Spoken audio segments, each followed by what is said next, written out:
नेपाल में बड़ा विमान हादसा, जोरदार धमाके ने दहला दिया।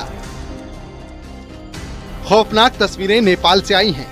घड़ी में करीब 11 बज रहे थे।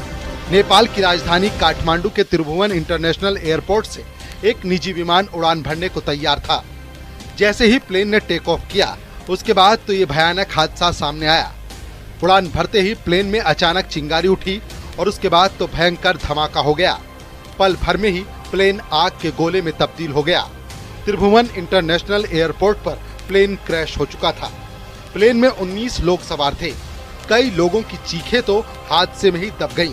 सोरिय एयरलाइंस का ये विमान था जो एयरपोर्ट से पोखरा जा रहा था, लेकिन प्लेन में सवार यात्रियों को कहां पता था कि ये उनका आखिरी सफर होने वाला है। हादसे के बाद प्लेन में आग लग गई। वो धमाके के बाद जमीन पर आ गिरा। प्लेन के कई हिस्से दूर तक जा गिरे। हादसे के बाद एयरपोर्ट पर हड़कंप मच गया। एयरपोर्ट पर आए दूसरे यात्रियों की तो सांसें ही थम गई। हादसे के बाद पूरे एयरपोर्ट पर धुएं का गुबार दिखने लगा, जो कई किलोमीटर दूर से देखा जा सकता था। पुलिस और फायर ब्रिगेड के कर्मचारी दुर्घटना स्थल पर पहुंचे। बड़ी मशक्कत के बाद विमान में लगी आग को बुझा दिया गया। हादसा कितना भयानक था, इसका अंदाजा तस्वीरों से साफ लगाया जा सकता है। विमान मलबे में तब्दील हो गया।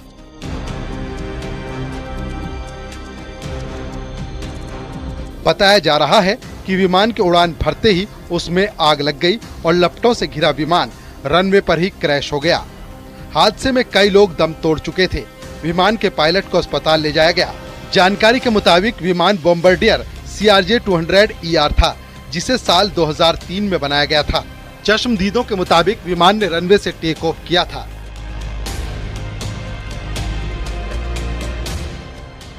और रनवे पर ही क्रैश हो गया।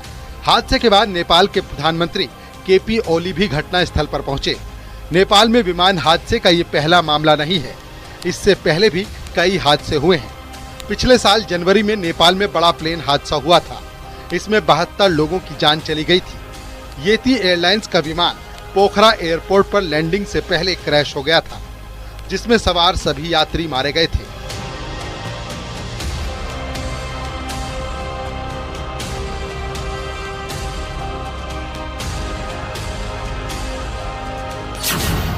मई 2022 में नेपाल में एक और विमान हादसे में 22 लोग मारे गए थे।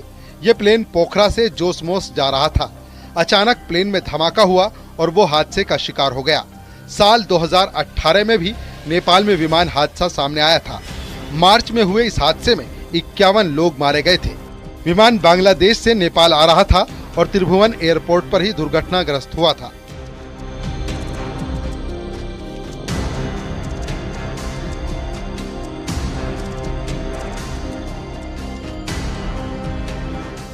काठमांडू में हुए हादसे के बाद घरेलू और अंतर्राष्ट्रीय उड़ानों को रोक दिया गया है। फिलहाल सुरक्षा एजेंसियां घटना की असल वजह का पता